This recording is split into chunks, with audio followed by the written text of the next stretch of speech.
Whenever our world is changed in a moment, there are a lot of pieces that need to be picked back up. But the problem is that they don't fit right now.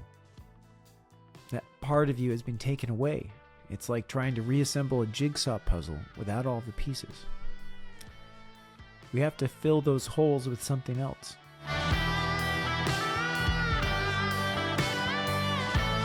Sometimes things happen to us that are so terrible that in a moment, everything in our world changes.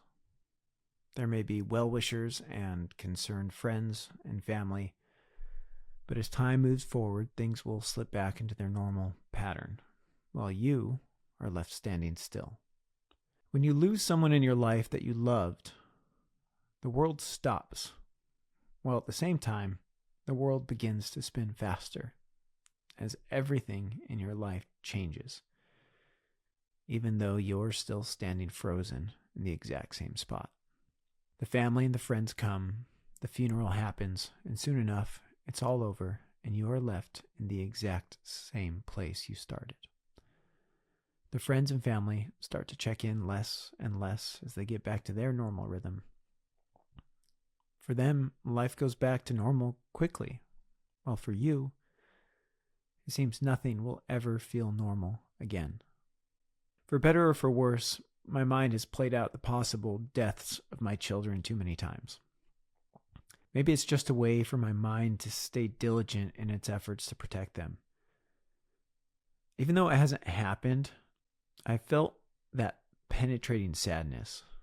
The good thing for me is that when these nightmares subside, my children are safe and sound.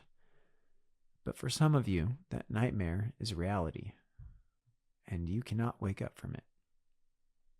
There's a song that I liked in high school by Weezer called "The World Has Turned and Left Me Here."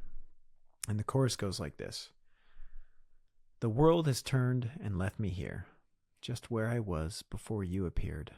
And in your place, an empty space has filled the void behind my face." There are some people in our lives that we become so close to that it's almost as if they are another part of our soul. And when they're gone, for whatever reason that may be, it's like a part of us is gone with them. I've been talking about the death of a loved one so far, but I honestly don't see how the pain from that is all that different from the loss of our person for any other reason.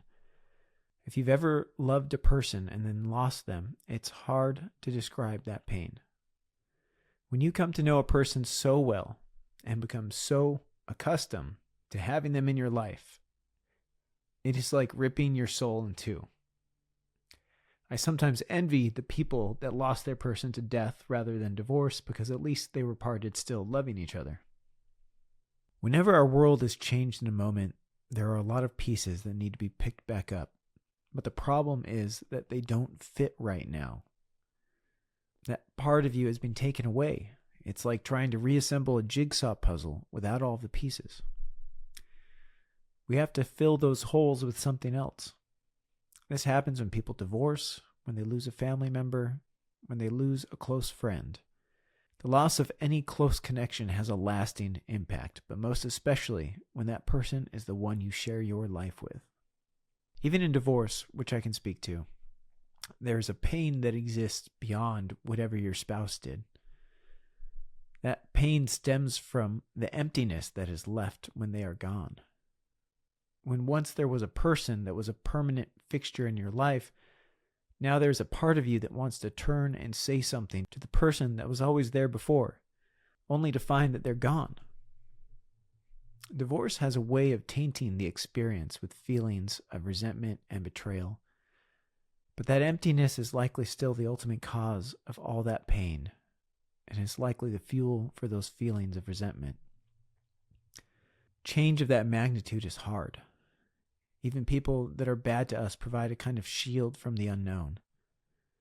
We may not like a person, but we know what to expect, and life without them is a great unknown. For some of the more fortunate, the life with the person they lost was far more than just familiar, but actually beautiful and irreplaceable. How do we get back to that place, if ever? I think the answer, unfortunately, is that we don't get back to that place. We go someplace different. And that different place can still be wonderful, but it will never be the same. When you are left with an empty space from the loss of a person, it isn't so simple as plugging somebody else into that spot. People do that sometimes, and I think it makes the change a little easier for them, but every person is like their own unique puzzle piece, and no one else is going to fit into that spot quite the same. But we feel compelled to fill that space, so we will. It may not be with another person, but we will fill it with something.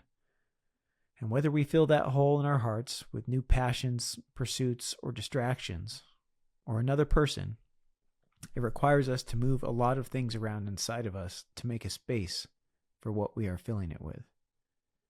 So when you lose that person in your life, you can fill that hole in your heart with a lot of things, like alcohol, drugs, sex, etc. But the problem with those kinds of things is that they don't ultimately bring you any lasting relief from your pain. A healthy relationship with another person, or a pursuit of something that you deem greater than yourself, are really the only things that I can think of that will meaningfully cure us of that pain. It will always be sad, and I suspect that we will forever have that person's footprints on our heart. And really, as I consider this more, I think this applies to a lot of things in our life. I think our souls too often resemble Swiss cheese, and the source of those voids comes from a lot of places, but I think most of the time it comes from no longer feeling loved. And maybe that void is there because someone that loved us is no longer there to give us that love in person. Or perhaps the person that once loved us no longer does. Or maybe the person that no longer loves us is none other than ourselves. Our souls cannot abide to stay empty, and they will demand us to fill them with something. The best we can do is to find something beautiful and worthy to fill those voids with.